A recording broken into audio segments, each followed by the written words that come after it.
Hello and welcome my channel the Bong Messenger.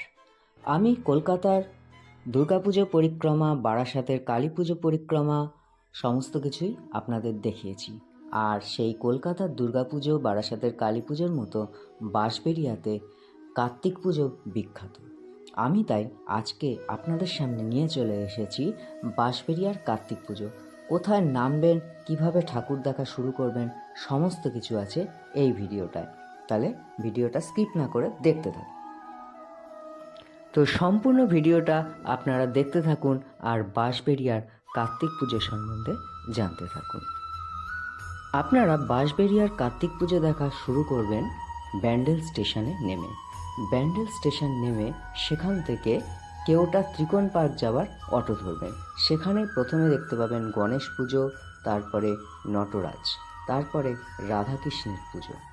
The Bong মেসেঞ্জারে আপনাদের welcome. আর আমি এখন রয়েছি বাঁশবেড়িয়ার কার্তিক পুজো।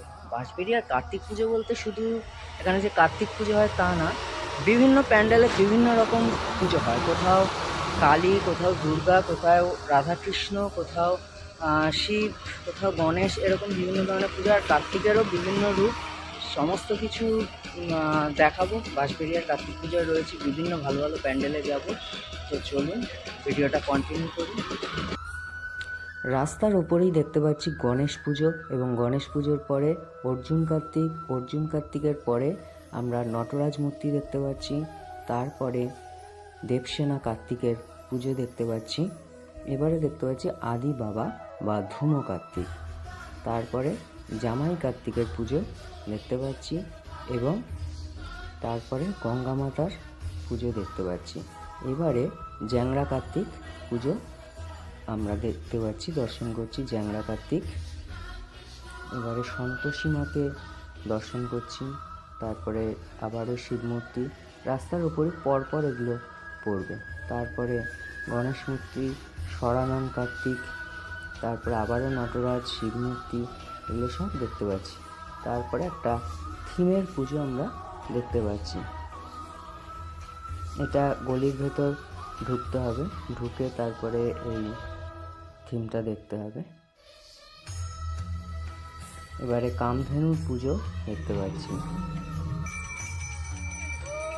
এখানে দেখতে পাচ্ছি রাধাকৃষ্ণের পুজো হচ্ছে, আর প্যান্ডেলটা হয়েছে ঠিক জলের ওপর।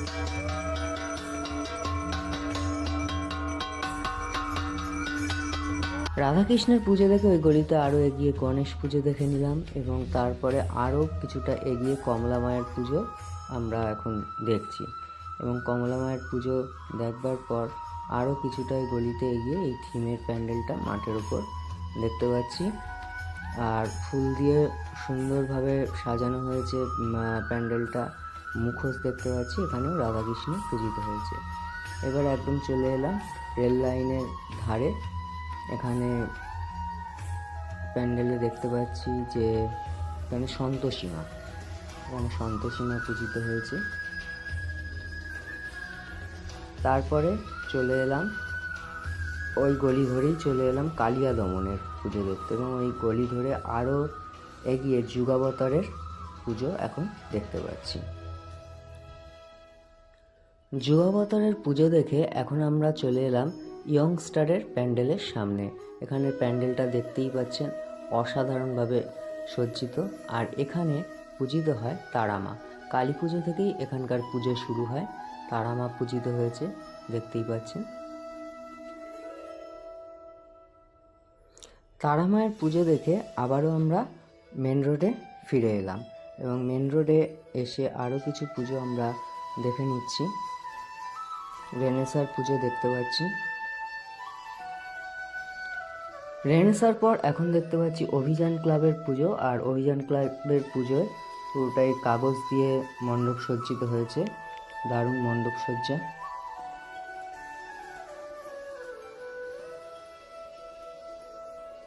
অভিযান ক্লাবের পুজো দেখে ত্রিনাথের পুজো দেখলাম, তারপরে গঙ্গা মাতা, আবার জামাই কার্তিকের পুজো দেখছি পরপর। এবার ষড়ভুজ পূজা, এগুলো রাস্তার উপরই পরপর আপনারা দেখতে পাবেন। তারপরে বালাজির পুজো দেখতে পাচ্ছি।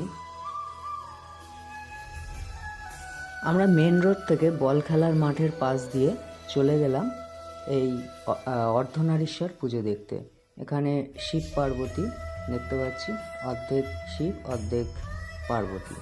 তারপর এই রাস্তায় আরও এগিয়ে দেখতে পাচ্ছি দেবসেনার মূর্তি। তারপরে আমরা দেখতে পাচ্ছি মিলনপল্লীর মাঠের পুজো। মাঠে দেখতে পাচ্ছি আদিযোগী তৈরি হয়েছে। এই আদিযোগীর মূর্তি আমরা দুর্গাপুজো, কালী পুজোয় অনেক জায়গায় দেখতে পাচ্ছি। আবারও দেখতে পাচ্ছি বাঁশবেরিয়ার কার্তিক পুজোয় আদিযোগী নির্মাণ হয়েছে। খুব সুন্দরভাবেই সজ্জিত হয়েছে প্যান্ডেলটা। আর ভেতরে হচ্ছে নটরাজের মূর্তি পূজিত হয়েছে।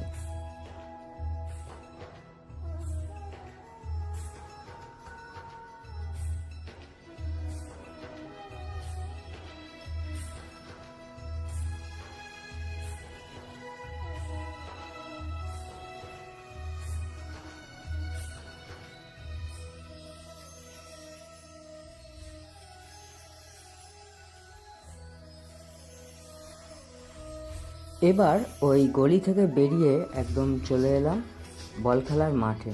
সেখানে শিবের পূজা হয়েছে এবং পাশে আরেকটা পুজো, সেখানে সন্তোষী মাতার পুজো হয়েছে। এই দুটো পুজো দেখে আমরা রাস্তা ধরে আবারও এগিয়ে চললাম। এখানে নারায়ণের পুজো দেখতে পাচ্ছি একদম রাস্তার ওপরই। তারপরে আবারও জামাই কার্তিক পূজিত হতে দেখছি এবং আর একটা থিমের মণ্ডপ দেখতে পাচ্ছি। এটা হলো মিলনী ক্লাবের পুজো। মিলনী ক্লাবের পুজো একদম রাস্তার ওপরে। সেখান থেকে আবার আমরা বাদিকে চলে গেলাম। বাদিকে কুণ্ডগলিতে নটরাজের পুজো দেখতে পাচ্ছি। এই কুণ্ডগলির নটরাজের প্যান্ডেল। আমরা বাইরেটা দেখে এবার ভেতরে ঢুকলাম। এবার আমরা মূর্তি দেখতে পাবো, নটরাজের মূর্তি এখানে পূজিত হয়েছে।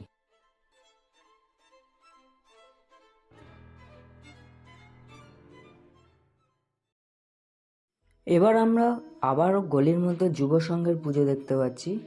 এবার যুব সংঘের পুজো থেকে রাবণের পুজো দেখতে পাচ্ছি।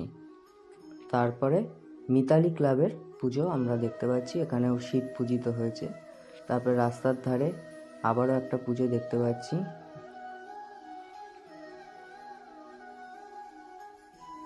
এবার আমরা চলে এলাম রাজা কার্তিকের পুজো দেখতে। রাজা কার্তিকের পুজো কেদারনাথের আদলে প্যান্ডেল করেছে। রাজা কার্তিকের পুজো দেখে আরও একটা প্যান্ডেল দেখছি। এটা হচ্ছে দক্ষিণেশ্বরের মন্দিরের আদলে প্যান্ডেল হয়েছে, আর প্রতিমা হচ্ছে নটরাজ মূর্তি। আমরা বাঁশবেরিয়ার কার্তিক পুজোয় যেটা দেখতে পাচ্ছি সেটা আগে বারাসাতের কালী পুজো, বারাসাত বা মধ্যমগ্রাম, নৈহাটির কালী পুজোগুলোও দেখতে পেয়েছি। আমাদের কলকাতায় যে দুর্গাপুজোর প্যান্ডেলগুলো ছিল সেই প্যান্ডেলগুলো খুলেই আবার পরবর্তীকালে এই বারাসাতের কালী পুজো বা বাঁশবেরিয়ার কার্তিক পুজো সেটিং করা হয়েছে। এই জিনিসটা দেখা যাচ্ছে। আর এই প্যান্ডেলের দেখতে পাচ্ছি আমরা যে বর্তমানে মোবাইলের কি প্রভাব। মোবাইলে আমরা হোয়াটসঅ্যাপ, ইনস্টাগ্রাম, ফেসবুক এইসব ইউজ করি। তারপরে ভিডিও কলিং, ইউটিউব, এই সমস্ত কিছু দেখা যাচ্ছে। মহাদেব এখানে পূজিত হয়েছে।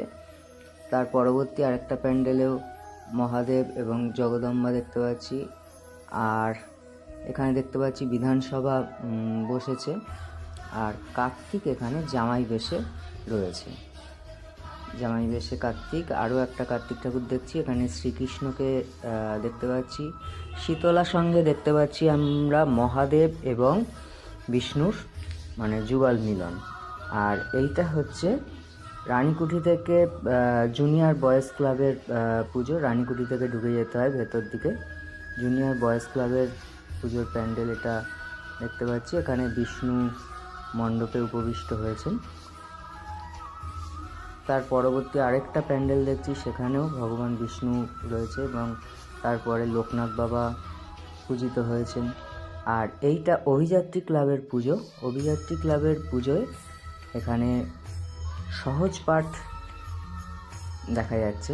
সহজ পাঠ এখানে 1978 সালে এই পুজোর প্রচলন হয়। আর এখানে আমরা সহজ পাঠ দেখতে পাচ্ছি। ছোটোবেলায় সেই ছোটো খোকা বলে অবা শেখেনি সে কথা কওয়া, সেইগুলো মনে পড়ে যাচ্ছে এইখানের পুজোয় এসে। আর মূর্তি হচ্ছে নটরাজের মূর্তি।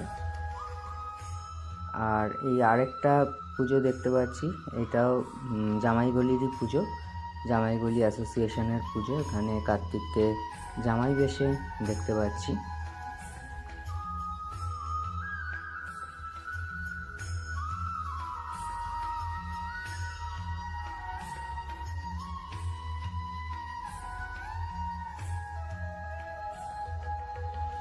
এবার আমরা দেখতে পাচ্ছি রাম পুজো হচ্ছে, আর এটা হংসেশ্বরী মন্দিরের একদম কাছে। এবার একটা প্যান্ডেলে হংসেশ্বরী মন্দিরের কাছে হনুমান আর শ্রীকৃষ্ণ পাশাপাশি পূজিত হয়েছে, সেটা দেখতে পাচ্ছি। আর মন্দিরে একদম লাগোয়া একটা প্যান্ডেলে রাধাকৃষ্ণ পুজো হয়েছে। এবারে চলে এলাম একদম হংসেশ্বরী মন্দির দেখতে। বাঁশবেড়িয়া এসছি, কার্তিক পুজো আর হংসেশ্বরী মন্দির দেখব না? একদম মন্দিরে চলে এসছি, চলুন দেখে নেওয়া যাক এবং কালীমাকে দর্শন করা যাক হংসেশ্বরী মন্দির। সারাদিন বাঁশবেড়িয়ার কার্তিক পুজো পরিক্রমা করছি, আর কার্তিক পুজো পরিক্রমার একদম শেষ পর্বে এখন চলে এসেছি বাঁশবেড়িয়ার বিখ্যাত হংসেশ্বরী মন্দিরের সামনে। তো হংসেশ্বরী মন্দিরে ঢোকা যাক, দেখা যাক সেখানে হংসেশ্বরী মায়ের মূর্তি।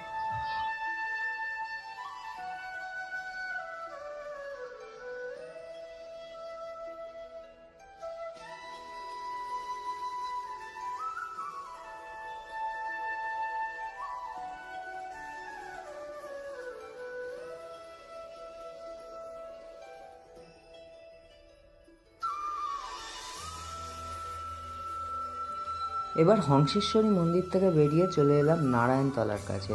আর নারায়ণতলার কাছে এসে কতগুলো পুজো দেখে নিচ্ছি।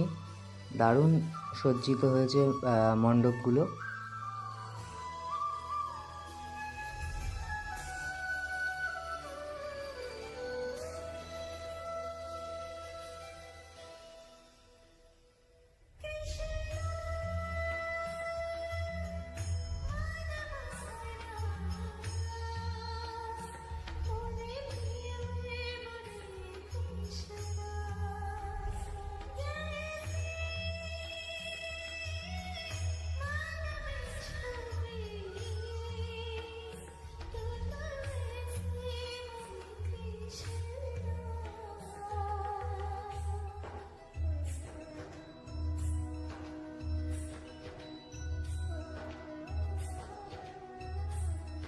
বাঁশবেড়িয়ার সেরা যতগুলো পুজো হয়, সেই সেরা পুজোগুলোর মধ্যে রামকৃষ্ণ সংঘের পুজো হচ্ছে অন্যতম। আর রামকৃষ্ণ সংঘের পুজোয় এবারের থিম হচ্ছে শিবাজি প্যালেস। শিবাজি প্যালেসের আদলে প্যান্ডেলটা তৈরি করা হয়েছে। সামনে শিবাজির মূর্তি এবং প্যান্ডেলের ভেতরেও চারিদিকে শিবাজির বিভিন্ন কাহিনী সমস্ত ফুটে উঠেছে।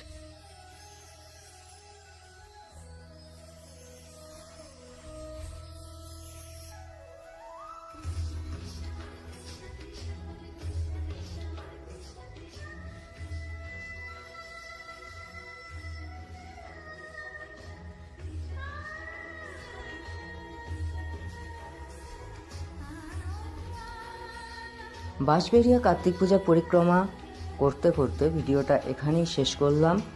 আর সকলকেই বলা যে কার্তিক পুজো পরিক্রমা কেমন লাগলো সেটা জানিয়ে কমেন্টে লিখুন। আর ভালো লাগলে অবশ্যই লাইক করবেন, আর চ্যানেলটা সাবস্ক্রাইব না করা থাকলে অবশ্যই সাবস্ক্রাইব করবেন। কারণ যারা পূজা পরিক্রমা দেখতে ভালোবাসেন তাদের জন্য তো চ্যানেল আছে। এছাড়া বিভিন্ন ভ্রমণ বিষয়ক ভিডিও আমার এই চ্যানেলে আসে, তো চ্যানেলটা সাবস্ক্রাইব করতেই হবে। আপনারা সকলে ভালো থাকুন, সুস্থ থাকুন, আর দেখতে থাকুন অবশ্যই দ্য বং মেসেঞ্জার।